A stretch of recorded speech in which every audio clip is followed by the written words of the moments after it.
The crane's gift. It was a bitterly cold evening in a small mountain village in northern Japan.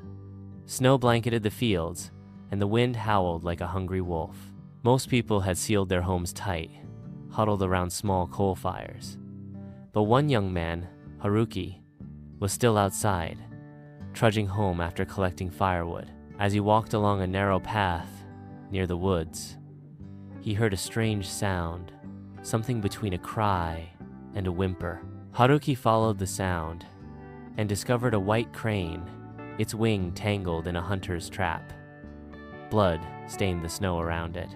Though Haruki was poor and lived alone in a small wooden hut, he didn't think twice. He knelt beside the bird and whispered, "Don't worry, I'll help you." Gently, he freed the wing, tore a piece of his scarf to bind the wound, and released the crane into the sky. He watched it disappear into the falling snow, a mysterious visitor. That night, just as Haruki was preparing his modest meal of rice and broth, there was a soft knock at the door. Standing outside was a young woman in a white kimono. Her cheeks were rosy from the cold, and her voice was soft like falling snow. "Excuse me," she said. "I'm lost, and the snow is too thick to travel. May I stay here for the night?" Haruki hesitated for a moment, then smiled and welcomed her in. He offered her his last bowl of rice and stoked the fire higher. She thanked him quietly and soon fell asleep on a straw mat beside the hearth. A new beginning. In the morning, the storm had passed, but the young woman did not leave. She asked to stay for a while longer. Haruki, who had grown fond of her calm presence, agreed. Days turned into weeks. She began helping him with chores, mending clothes, and cleaning the hut. Haruki, once lonely, now laughed and shared stories again. One morning, she surprised him with a request. "I would like to weave for you," she said. "But you must promise me one thing. Never open the door while I work."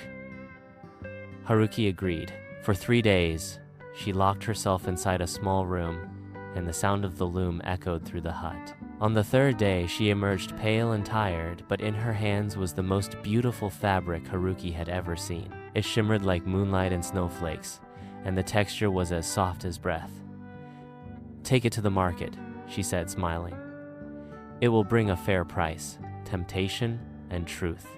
Haruki sold the cloth for a small fortune. When he returned, she asked if she could weave again. Again, she asked him not to look. But curiosity grew inside Haruki. Who was this woman? How could someone make such fine cloth? On the 3rd time, as she worked behind the door, he could no longer resist. Quietly, he opened the door just a crack. Inside, instead of the woman, he saw the white crane, its feathers worn thin, plucked one by one to weave the cloth, its body trembling from exhaustion. He gasped, and the crane turned, meeting his eyes with a sad understanding. The goodbye. That evening, the woman came out, still in human form, but tears in her eyes. "You looked, Haruki." He dropped to his knees. "I'm sorry I didn't understand. I didn't know you were..." She smiled, the same way she did when he first helped her in the snow. "You saved me once, without expecting anything. I came to return your kindness, but now I must go." And just like that, she stepped into the moonlight and turned back into the crane.